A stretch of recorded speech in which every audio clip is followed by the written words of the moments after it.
রাম নারায়ণ রাম, রাম নারায়ণ রাম, রাম নারায়ণ রাম। তখন বুঝটা কোথায় ছিল? ক্রমশ ক্রমশ আজ যেটুকু বুঝতে পারছো, সেই বুঝ যেটা ছিল, সেই বুঝেরই বুঝ বুঝতে বুঝতে আসছো। কিন্তু নীতিটা এক হচ্ছে না কেন? হিন্দুর ধর্ম, মুসলমানের ধর্ম, খ্রিস্টানের ধর্ম, এই ধর্মকে টুকরো টুকরো করে সমাজকে বিভ্রান্ত করছে কারা? তারা সমাজে মন গড়া চিন্তায় সমাজকে বিভ্রান্ত করেছেন বেশিরভাগ। ধর্মের বিকৃত অর্থের জন্য আজকের এই ভেদাভেদ।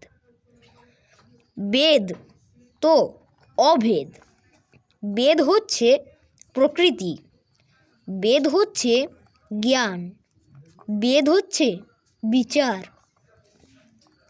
বেদ হচ্ছে তেজ, বেদ হচ্ছে সুর, যে সুর থেকে আজ সব অসুর চলে গেছে। তোমরা চিন্তা করে দেখো, তোমার ঘরে মুসলমান হাত বাড়ালে ঘরের জল ফেলে দাও। তাহলে কেন তোমাদের উপর মুসলমানরা খেপবে না? তাদের যদি কুকুরের মতো ঘৃণা করো, সেই মুসলমানরা তোমাদের ভালোবাসতে পারে? আমাদের বাড়ি বৈদিক বাড়ি বলে বিখ্যাত।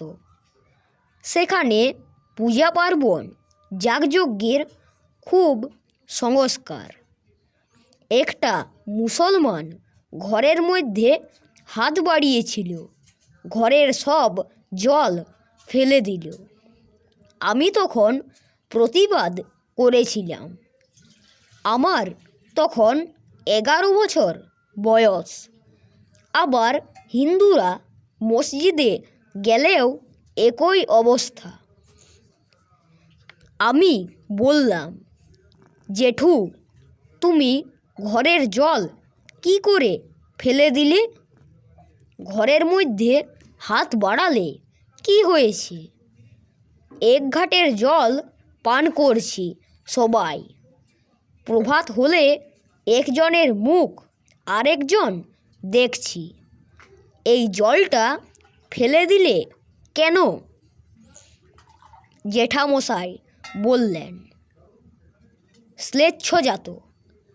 আমি বললাম, তা হবে না। তোমার রক্ত আর তার রক্ত একই রকম। ধর্মের নামে এই ভেদাভেদ সৃষ্টি করার ফলে আজ দেখো দেশ টুকরো হয়ে গেল। ঢাকায় ছিলাম আমি। কি রায়ট! হিন্দু মুসলমানের মধ্যে সাংঘাতিক অবস্থা। তাহলে এগুলো কে সৃষ্টি করলো? আদতে ধর্মের ভিতটাই কাঁচা। তোমার মন্দিরে তুমি খুঁজে পাওনি ভগবান, মসজিদে এখনও খুঁজে পায়নি আল্লাহ, খ্রিস্টানরা খুঁজে পায়নি গড।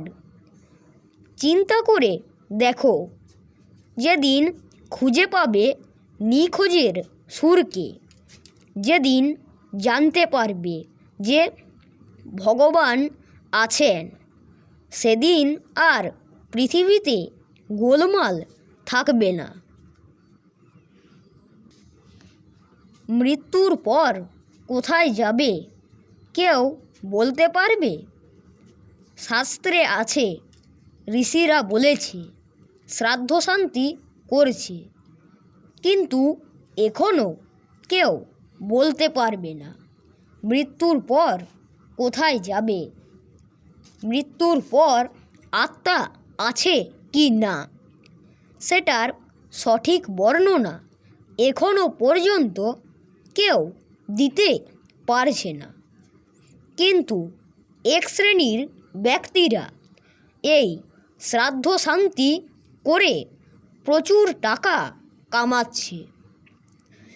আমার কাছে রোজই 2-3টে করে শ্রাদ্ধ করাতে আসে, কিন্তু আমি তো শ্রাদ্ধ করাই না, কোনো পয়সা লাগবে না এ কথা বলে একটু জল ছিটিয়ে দিই।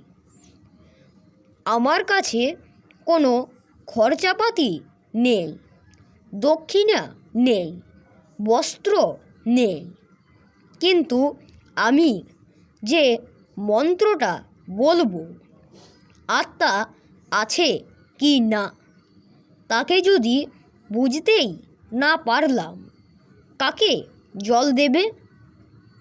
আজ ধর্ম কোথায় এসে দাঁড়িয়েছে চিন্তা করে দেখো।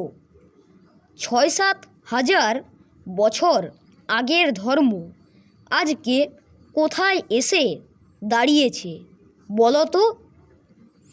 অনেকে আমাকে এসে জিজ্ঞাসা করে, বাবা আমি গয়ায় পিণ্ডি দিতে যাব? আমি বলি, যদি ইচ্ছে করে তোমার রুচিতে তুমি যাও, এটা সেন্টিমেন্টের ব্যাপার। আমি সেখানে হ্যাঁও বলবো না, নাও বলবো না। আমার ব্যক্তিগত মত জিজ্ঞাসা করলে বলবো, ওর মধ্যে কোনো কিছু নেই, খুঁজেই পাওয়া যায়নি আজ পর্যন্ত। এত হাজার হাজার বছর হয়ে গেল, বেদ, বেদান্ত, উপনিষদ, শাস্ত্রগ্রন্থ, বিধি ব্যবস্থার মধ্যে কত কিছু লেখা আছে, কিন্তু এ ব্যাপারে কেহই সঠিক উত্তর দিতে পারছে না। ধর্মের অর্থটা কি? ধর্ম তো গল্প নয়। আমাদের দেশে বেশিরভাগ ক্ষেত্রে ধর্ম হচ্ছে গল্প, কল্পনা, ভাব আর উচ্ছ্বাস।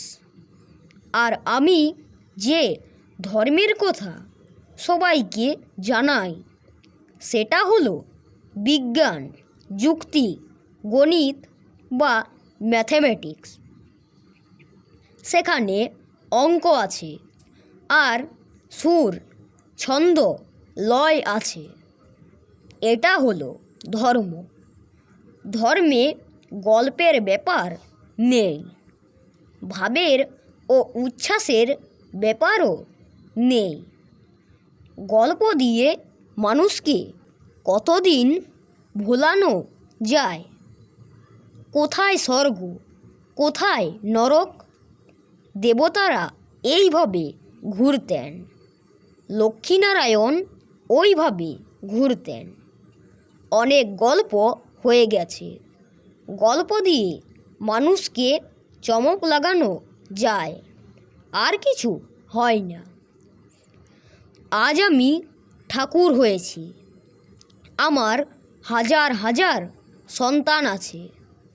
আমি যদি কাউকে বলি যে তোর শনির দশা, সে তো বলবে, বাবা উপায়? এক বিরাট ফর্দ দিলাম, তার 5-7 হাজার টাকা নামিয়ে দিলাম। গুরুগিরি করে শিষ্যের মাথায় হাত বুলিয়ে যারা পয়সা রোজগার করে, আমি তাদের বলবো পকেটমারের চেয়েও খারাপ। আমার সন্তানদের আমি বলে দিয়েছি, যেদিন দেখবি আমি গুরুগিরি করে তোদের থেকে পয়সা নিচ্ছি, সেদিন আমাকে ওপেন গুলি করে মারবি। পরিষ্কার কথা, কারণ আমার উপর নির্ভরশীল।